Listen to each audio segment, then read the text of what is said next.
Singapore नाम का एक गांव था, जहां पर पप्पू नाम का व्यक्ति अपने माता पिता के साथ रहता था। पप्पू को पानी पूरी खाना बहुत ही पसंद था, इसके लिए उसे और गांव के बाकी लोगों को बहुत दूर तक जाना पड़ता था। माँ, मुझे पैसे मिल सकते हैं, मुझे पानी पूरी खाने जाना है। नहीं, बिल्कुल नहीं मिलेंगे। 20 रुपए के पानी पूरी के लिए तुम 40 रुपए खर्च करके तुम पानी पूरी खाने जाते हो। माँ, क्या कर सकते हैं, हमारे गांव में पानी पूरी वाला तो कोई है ही नहीं। इस गांव में बड़े बड़े पहाड़ों को छोड़कर और कुछ है क्या? जब पप्पू अपनी माँ से ये बात कर ही रहा होता है, इतने में पप्पू के पिताजी वहाँ पर आ जाते हैं। बेटा, तुम जब देखो तब सिर्फ पानी पूरी खाने की बातें करते ही रहते हो। ये सब छोड़कर कोई काम धंधा क्यों नहीं ढूंढने लेती? मेरे हाथ खेती करते करते घिस चुके हैं। हाँ पिताजी, मैं काम ढूंढ लूंगा। जब देखो तब मुझे यही ताना देते रहते हो। अच्छा छोड़िए, थोड़े पैसे दे दीजिए, पानी पूरी खाने दूसरे गांव रामपुर जाना है। बेटा, तुम कब सुधरोगे?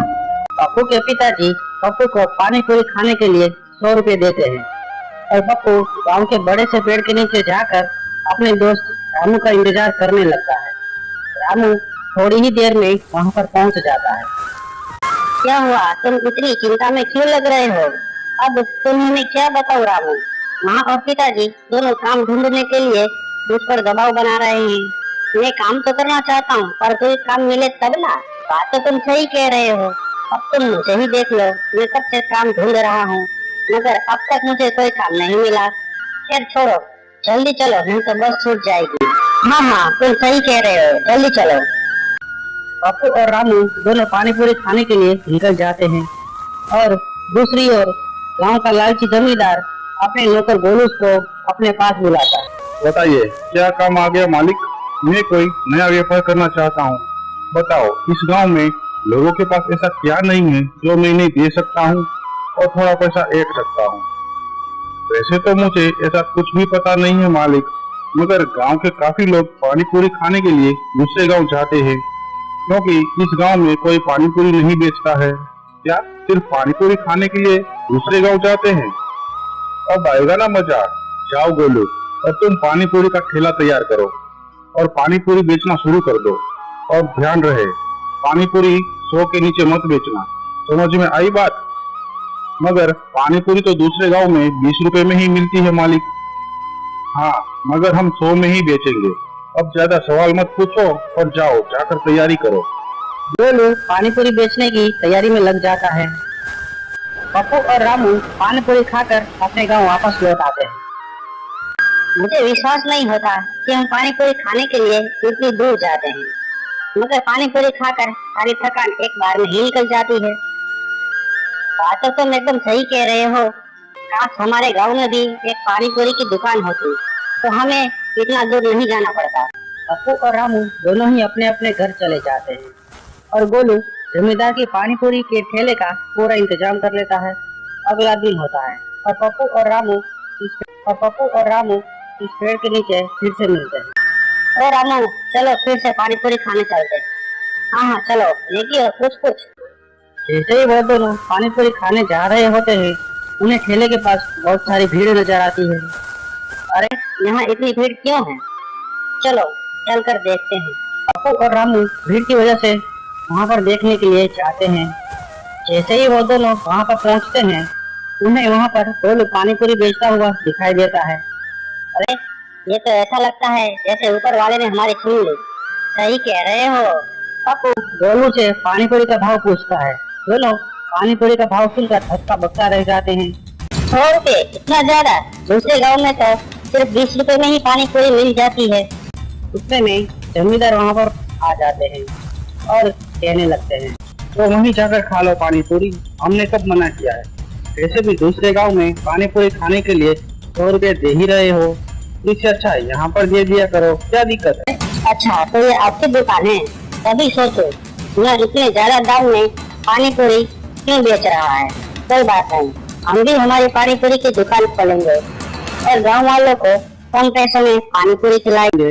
जाओ जाओ, गांव में एक नहीं हूँ जिसे बाहर के लोग पानी पूरी की पूरी बना कर देते हैं। जरा मैं भी तो देखूं कि तुम दुकान कैसे खोलते हो। पप्पू और रामू दोनों ही वहाँ से निकल जाते हैं और सोचने लगते हैं कि वहाँ पानी पूरी की दुकान कैसे खोले। तूने जो जोश में तो कह दिया, मगर हम पूरी का जुगाड़ करेंगे कैसे? हमें कुछ ना कुछ तो करना ही होगा, वरना ये जमींदार ऐसे ही लोगों को बेवकूफ बनाता रहेगा। जब दोनों बात कर ही रहे होते हैं, वहाँ से बूढ़ा व्यक्ति थकी हुई हालत में गुजर रहा होता है। पानी, कोई मुझे पानी दे दो। आप ठीक तो है ना दादाजी? रुकिए, मैं अभी पानी का बंदोबस्त करता हूँ। चलो जल्दी जाओ और पास में जो भी घर मिले वहाँ से पानी लेकर आओ। अभी लेकर आता हूँ। रामू भागकर पास वाले घर से पानी लेकर आता है और उस बूढ़े व्यक्ति को पानी पीने के लिए देता है और उससे पूछता है कि वहाँ इतने थक हार कर कहाँ से आ रहे हैं? बेटा, मैं गाँव तो पहाड़ की चोटी चढ़कर आ रहा हूँ। वहाँ पर खास तरह के जड़ी बूटियों और खेत में बोने वाले बीज है। अगर आज तुम दोनों मुझे पानी न पिलाते तो शायद आज मैं जिंदा न बचता। वह बूढ़ा व्यक्ति इतना कहने के बाद अपने झोले में हाथ डालकर रामू और पप्पू को वो जादुई बीज देता है और कहता है, जब भी तुम इन बीज को अपने खेतों में बोओगे तो तुम्हें 5 बार उस वस्तु का नाम लेना होगा जिसे तुम अपने खेत में उगाना चाहते हो, और अगले दिन वहाँ उग जाएगा। बूढ़ा व्यक्ति इतना कहकर अपने रास्ते चला गया। पप्पू और रामू वह जादुई बीज को अपने घर पर लेकर चले जाते हैं। चलो आज ही जाकर इस बीज को मेरे पिताजी के खेत में गाड़ देते हैं और देखते हैं कि यहाँ सच में जादू होता है या नहीं। सही कह रहे हो, अगर यह काम कर गया तो हमारी सारी समस्या ही खत्म हो जाएगी। रामू और पप्पू दोनों ही उस बीज को लेकर खेत में जाते हैं और 5 बार पानी पूरी का नाम लेकर उस बीज को खेत में बो देते हैं। अगली सुबह खेत में पूरी उग जाती है और रामू और पप्पू दोनों ही अपनी पानी पूरी का ठेला डाल देते हैं और सिर्फ 10 रुपए में पानी पूरी बेचना शुरू कर देते हैं। अरे यह तो अच्छी दुकान लग रही है, जरा एक प्लेट लगाना भाई।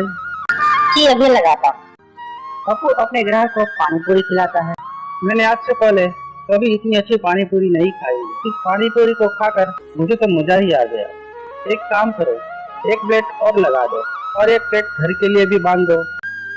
धीरे धीरे करके सभी पप्पू और रामू की पानी पूरी के ठेले के पास आने लगते हैं। जब भी पूरी खत्म हो जाती तो पानी पूरी की खेती से पूरी लेकर रामू आ जाता। गांव वालों ने जमींदार के पानी पूरी के ठेले से पानी पूरी खाना बंद कर दिया था। ये देखकर जमींदार को अपनी गलती का एहसास